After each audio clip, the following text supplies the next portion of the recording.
بسم اللہ الرحمن الرحیم۔ السلام علیکم ورحمۃ اللہ وبرکاتہ۔ دوستو، میں ہوں حافظ عمران حیدر۔ سب سے پہلے آپ سے ریکویسٹ ہے کہ میرے چینل کو سبسکرائب کریں، میری ویڈیوز کو لائک کریں اور میری ویڈیوز کو شیئر کریں تاکہ زیادہ سے زیادہ لوگ ان وظائف سے مستفید ہو سکیں۔ آج انشاءاللہ تعالی میں آپ کو ناف ٹلنے کا وظیفہ بتاؤں گا۔ مجھے روزانہ بہت سے لوگ کال کرتے ہیں، میسیجز کرتے ہیں کہ ہماری ناف ٹل جاتی ہے، ہم کیا کریں؟ ڈاکٹر تو اس بات کو مانتے ہی نہیں ہیں۔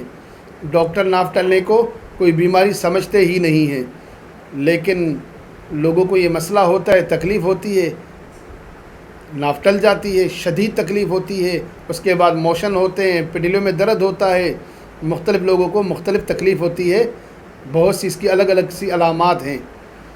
میں آپ کا زیادہ ٹائم نہیں لیتا، بہت آسان عمل ہے، بہت ہی زیادہ آزمودہ عمل ہے۔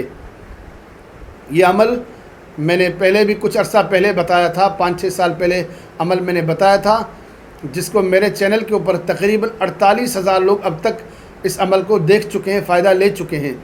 اس وقت ریکارڈنگ کی کوالٹی اچھی نہیں تھی، آج دوبارہ ریکارڈ کر رہا ہوں تاکہ زیادہ سے زیادہ لوگ اس سے فائدہ اٹھائیں۔ عمل بہت آسان ہے۔ ایک بار آپ درود شریف پڑھیں، کوئی بھی درود شریف جو آپ کو یاد ہو، نماز والا درود پڑھیں زیادہ بہتر ہے، درود ابراہیمی پڑھیں زیادہ بہتر ہے۔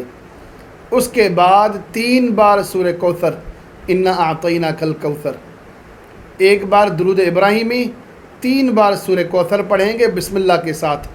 پھر آپ پانی کا گلاس لیں، پانی پر دم کر لیں اور پانی پی لیں۔ 1 2 3 4 نہیں، ہزاروں لاکھوں لوگوں نے الحمدللہ اس عمل سے فائدہ لیا ہے۔ آپ بھی اس سے فائدہ لیں اور لوگوں تک بھی پہنچائیں تاکہ خلق خدا زیادہ سے زیادہ اس عمل سے فائدہ اٹھائے۔ اللہ تعالیٰ سے دعا کرتا ہوں کہ اللہ تعالیٰ ہم سب کو تمام بیماریوں سے محفوظ فرمائے، آمین۔ السلام علیکم ورحمۃ اللہ وبرکاتہ۔